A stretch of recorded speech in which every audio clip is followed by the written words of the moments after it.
प्राचीन काल में आंध्र प्रदेश के एक वन क्षेत्र में एक शिकारी रहता था जिसका नाम थिन्ना था।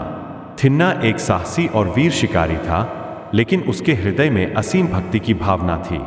एक दिन थिन्ना शिकार के दौरान एक गुफा में पहुंचा, जहां भगवान शिव का एक दिव्य शिवलिंग स्थित था। थिन्ना को उस शिवलिंग को देखकर गहरी शांति का अनुभव हुआ। उसी क्षण से उसने शिवलिंग की पूजा करने का संकल्प लिया। हालांकि थिन्ना को पारंपरिक पूजा पद्धति का ज्ञान नहीं था, फिर भी अपनी भक्ति के कारण वह प्रतिदिन अपने शिकार से प्राप्त मांस को शिवलिंग पर अर्पित करता, गंगा जल के स्थान पर अपने मुंह से पानी भरकर शिवलिंग को स्नान कराता और जंगली फूलों से पूजा करता।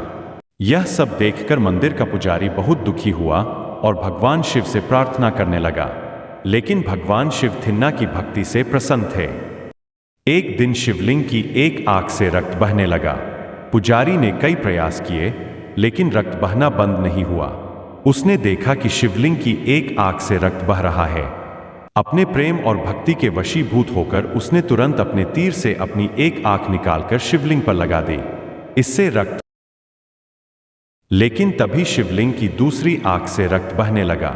थिन्ना ने बिना किसी संकोच के अपनी दूसरी आंख भी निकालने का निश्चय किया, परंतु इस बार उसने पहले अपने पैर के अंगूठे को शिवलिंग की आंख पर रख लिया ताकि उसे स्थान याद रहे।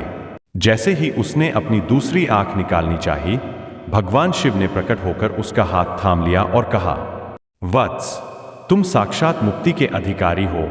भगवान शिव ने थिन्ना को दिव्य दृष्टि प्रदान की और उसे कन्नप्पा की उपाधि दी, जिसका अर्थ है आंखों का दाता।